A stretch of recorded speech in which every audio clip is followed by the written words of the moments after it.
Broadcasting live from the Business RadioX studios in Dallas, Texas, it's time for Dallas Business Radio. Now, here's your host. Lee Cantor here, another episode of Dallas Business Radio, and this is going to be a good one. Today we have with us Ray Givens with Ray Givens Agency. Welcome. I'm glad to be here and just very thankful. Well, I'm excited to learn more about what you're up to. Tell us what you got going on. So what I have going on right now, just opened up an agency out here in Dallas-Fort Worth area, small little town, Pantego. I'm enjoying every moment, giving back to the community, and then also helping others understand their insurance needs. And then when you say insurance, are you talking about all kinds of insurance, like from all the way from car insurance all the way to my business insurance? All the way to life insurance, business, auto, home, renters, condo, and I can keep going. So how'd you get into this line of work? What drew you to working in insurance? It all started when I graduated in 2009. I was given an opportunity to work with a insurance agent right out of college, and that kind of gave me some knowledge of exactly where I wanted to go with my career. And I got a chance to join the corporate side of that same insurance company. And now I was given my opportunity to actually own my own insurance office. Wow, that is a amazing story. Now, when you have your own office, what are the responsibilities? Are you doing everything from writing the policies to selling the policies to kind of every aspect of this? So I'm wearing many hats. So yes, it goes to having a conversation with the customers, to writing it, pushing it through to our corporate side, and then also servicing it at the same time. Now, do you have kind of a sweet spot, a target that you're aiming at as an ideal customer, or you're taking anybody who has any kind of insurance need? We're taking anybody that has some insurance needs. And our motto here in our agency is the more on the education side. So whether you go with us or not, we're still having that conversation with you to help you understand what you have and if there's any gaps of coverage that you have currently in place. So our show is primarily business-oriented, business people talking to business people. So let's talk a little bit about insurance needs for business people. Are there some kind of basic insurance that business folks should have? Definitely. So as a small business owner or just business in general, you definitely need to know that what liability coverage you have in place, and is that enough coverage, depending on how many employees that you have in place and what kind of business you have. Just making sure you have the proper coverage to keep you from being sued. That's a huge asset that you really need to have looked at, and I would love to help anybody with that.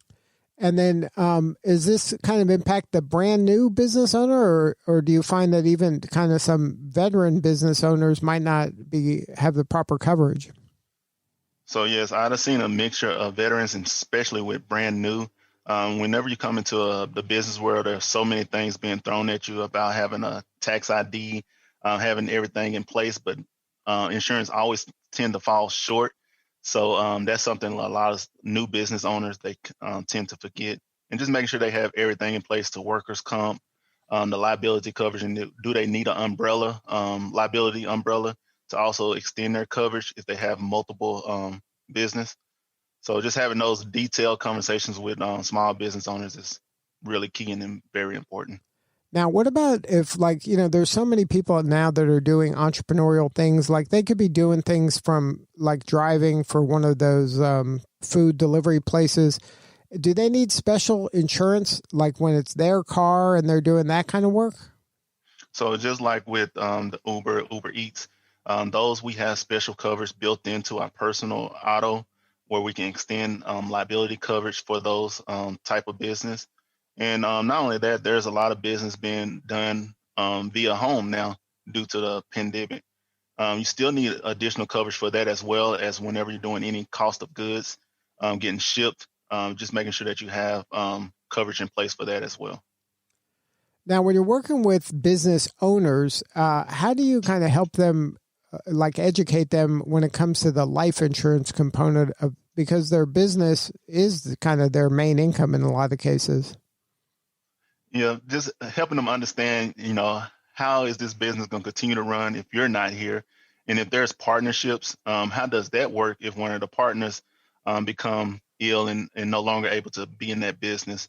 So having those real crucial conversations and just life opening conversations with them, helping them understand the value of what they bring to the table, and that they are the golden goose, and just helping them understand that having that coverage is very inexpensive. It's a tax write off for you, and you can also extend that to your employees as an additional benefit. So do you help the business owner with kind of their employees' plans as well? Yes, we have those plans in place. Whether it's on the disability side, we can put a group plan together, and then also with life insurance, we can do a group life plan for their business. Now, when you're working a market like you are, how do you kind of immerse yourself in the community? Because I would imagine that you have to kind of get out there and let people know who you are and why they should pick you, because it's such a competitive industry. It's very competitive. So I've been really utilizing the digital marketing space. I've been utilizing Facebook, Instagram. I've been doing a lot of things in the community, feeding families. The biggest thing I have going right now, we're feeding over 110 families out here in the DFW area. That's very huge in my heart, and that's something I love giving back. And so just spreading the love that way, and just letting people know what my true actions are in this agency is to kind of give back to people in need.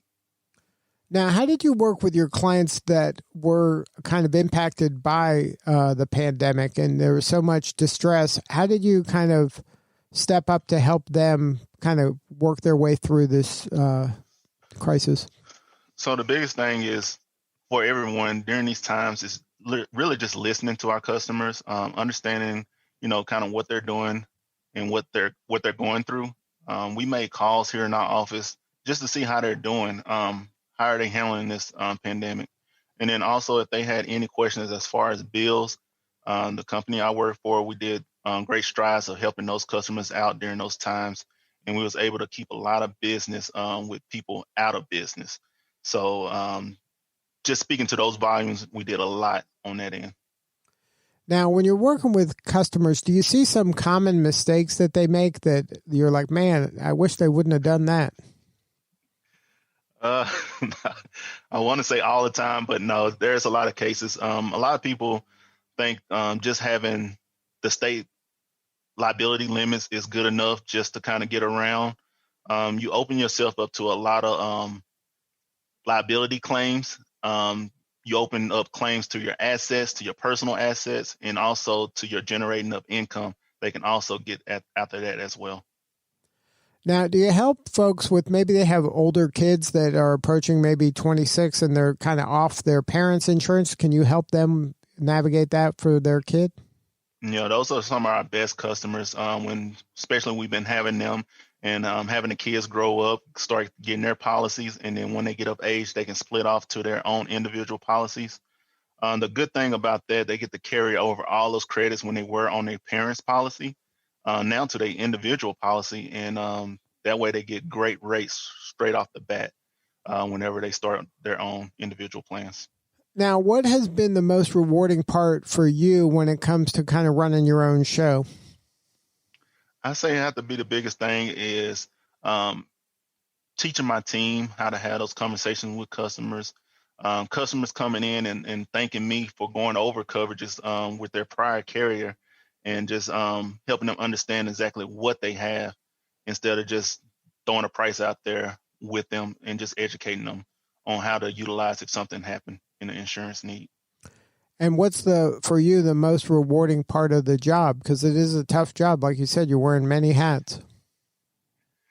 I have to say the biggest thing is me when I have the opportunity to give back, or just going to speak to teachers and youthful kids, and just telling them the importance of having things in place and understanding exactly what you have, and just having those good quality conversations. What we use here in the office, we call it simple conversation with our customers. Now, can you share a story? Obviously, don't name any names, but where you were able to step up and then really provide for a family or an individual that really needed you? Yes. I always like to use my personal experience. When I first got into the insurance industry, I had a a situation happened with my family. My dad actually passed away. And a year before that, I actually was able to get him life insurance. And what that did for our family was tremendous. Not saying that we banked off of my dad passing away, but what it did for my mom, she actually had time to grieve. She had time to pick out her burial arrangements for my dad. And it also allowed my little brother to be able to go to college without having any debt to his name till this day. And just knowing that I had that conversation with my family, it was a tough conversation. As you know, family is always your hardest conversation to have. Is whenever you're trying to present insurance to. And that pretty much awakened me to make sure I had that conversation with all my customers, the importance of life insurance. It happened to me, it can happen to anyone. And that was just an eye-opener moment for me back in 2010. And that's one of those things where for you, you see the impact. You saw firsthand that if you do your insurance right, it can really create a lot of peace of mind in terms of the folks that are left behind, like it was in your family's case. Yes. Like I said, it opened up to having different conversations with my customers. Definitely just seeing exactly how everything worked and moved. And the transition was so seamless as far as getting that payment over to my mom and her doing the right things that she needed to do. Yeah, and it's one of those things, you know, you don't need it until you need it, and when you need it, it sure does come in handy. I mean, you just can't not have it in today's world. There's so many things that can go wrong that you got to protect yourself. Yeah, my favorite saying is, I say this to a couple people, is you may not use all your insurance as far as your auto, your home, your condo, boat. But one thing you will use if it's in place and in force is your life insurance. I wish I can say that we'll all live forever, but I just haven't seen that happen yet. Right. And there's a way that you can really help your family when that inevitability happens. So I can see where this kind of work can be very hard, but it's very rewarding because you know that you are going to be making a difference in a lot of folks' lives. Yeah. Now, for you, when it comes to getting new clients, you mentioned education is a big part of how you go about serving your folks. How do they get a hold of you if they want you to speak maybe at one of for their employees or at their church, or to educate some folks about, what they need or don't need or what they should be thinking about when it comes to insurance? Yeah. So one of the biggest thing is I partner with a lot of nonprofits around the area. From my office, I'm also partnered up with the University of Texas of Arlington. I have a great relationship with their career center, and they have allowed me to be on several Zoom meetings with future insurance marketing majors, and that allows me to kind of get my word out. And then also the churches, they pretty much know I have that capability as well as speaking with them. So then now, because of the pandemic, you're able to do all this virtually through Zoom meetings? Yes. Wow, I bet you didn't think you'd be doing that when you started. Not at all. Not at one moment did I think that. And I guess learning how to transition to the virtual world has been rewarding. With the technology that we have here, we're able to have those virtual meetings with customers, and then as well as whenever I'm doing presentations with the university or nonprofits, we got that capability as well. Well, I'm sure it's saving you some drive time. It's one of the best things. You can probably knock out like 2 or 3 times the amount of meetings than you could back in the day. So if somebody wanted to learn more, have more substantive conversation with you or somebody on your team, or maybe book you for a speaking engagement, what is the website? It is raygivens.com. Good stuff, Ray. Well, congratulations on all the success. You're doing important work, and we appreciate you. No, thank you. And thank everyone out there. All right, this is Lee Cantor. We will see you all next time on Dallas Business Radio.